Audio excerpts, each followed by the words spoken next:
बकरी की कहानी का पार्ट 3 जानने के लिए वीडियो को लास्ट तक जरूर देखें। जब बकरी अपनी जगह पर बेहद उत्साहित हो गई, उसके कान सीधे खड़े हो गए और वह अपने खुरों के नीचे जमीन खुरीदने लगी। भाई वाह, यह तो मैं भी कर सकती हूँ। बकरी ने आओ देखा न ताओ देखा बीचों बीच दौड़ लगा दी। इसके पहले कि कोई कुछ समझ पाए कि माजरा आखिर है क्या, वह 3 छल्लों के अंदर से कूदकर निकल गई। लोग जोर जोर से तालियां बजाने लगे। स्टेज पर खड़े लोगों को यह पसंद नहीं आया। कुछ लोग बकरी को पकड़ने के लिए भागे।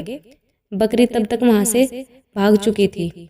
बकरी ने देखा कि चहल पहल वाली जगह पर एक आदमी जमीन पर बैठा है और उसके पास ही जमीन पर कोई छोटी सी गोल चीज रखी थी। आते जाते लोग रुककर उस पर खड़े होते, नीचे झांककर कुछ देखते और चले जाते। एक दुबली सी लड़की उस गोल चीज पर आकर खड़ी हुई और नीचे झांका। जाते वक्त उस लड़की के चेहरे पर संतुष्टि के भाव थे।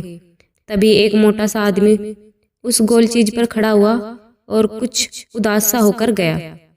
यह क्या हो सकता है, बकरी ने सोचा। बिल्ली की तरह दबे पांव चलकर वह उस आदमी के पीछे जा खड़ी हुई। जैसे ही ध्यान कुछ दूसरी तरफ गया, वह कूदकर आगे आई और उस गोल चीज पर खड़ी हो गई। यह चीज कुछ हिली। बकरी ने मुश्किल से अपने चारों पैर संभाले और नीचे झांका। कुछ समझ नहीं आया, पर उसे लगा कि कम से कम उसने वह तो किया जो सब मेले में आकर करते हैं। आगे बढ़ी तो उसे पाया कि उसके चारों ओर झूले ही झूले हैं। कुछ तो बहुत ही ऊंचे थे और बड़ी तेजी के साथ गोल गोल ऊपर नीचे आ जा रहे थे। वहां कारों और हवाई जहाज की शक्ल में कुछ छोटे झूले भी थे जो नीचे ही गोल गोल घूम रहे थे।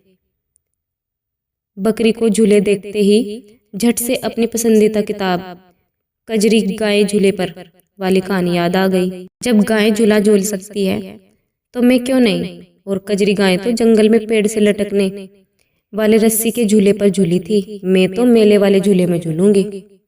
वैसे भी भीड़ भाड़ भरी जगहों पर किसी बकरी को घूमता देख लोगों के मन में तो बस यही ख्याल आता है, कुछ खाने को ढूंढ रही होगी बेचारी।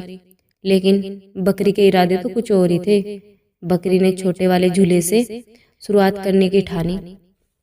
कार वाले झूले के पास लगी छोटी बाड़ बकरी ने आसानी से फांद ली। इस झूले की ऊंचाई ज्यादा नहीं थी। झूला अभी रुका हुआ था और झूले का मालिक अपने ग्राहकों को यानी छोटे बच्चों को टिकट देने में बिजी था। यह देखकर ही बकरी जोश से भर गई। बकरी उछलकर एक कार झूले पर चढ़ गई। वह दुबककर कार की सीट के नीचे बैठ गई। थोड़ी देर बाद झूला चलना शुरू हुआ और गोल गोल घूमने लगा। खुशकिस्मती से बकरी वाली कार खाली ही रही। धीरे धीरे वह तेज होता गया। वाह, मजा आ रहा है। सीट के नीचे बैठी बकरी का दिल झूले की गति के साथ बलिया उछलने लगा। कजरी गाय को भी इतना मजा नहीं आया होगा। जैसा ही झूला रुका, बकरी कार में खड़ी हो गई। खुशी से मिमाई, ओहो, अभी भी सिर झूले की तरह गोल गोल घूम रहा है। सभी बच्चे हैरान परेशान उसे देखने लगे, जैसे अभी अभी उन्होंने एक बकरी के साथ झूला झूला हो। बकरी ने सबको देखा, जैसे वह अक्सर यहाँ झूला झूलने आती है, और बड़े आराम से झूले से कूदकर वहां से खिसक गई। आज भी मेले की गई कारस्तानियां बकरी नानी बड़े चाव से अपनी नाती पोती को सुनाती है। बकरी की कहानी आपको कैसी लगी, कमेंट करके जरूर बताएं।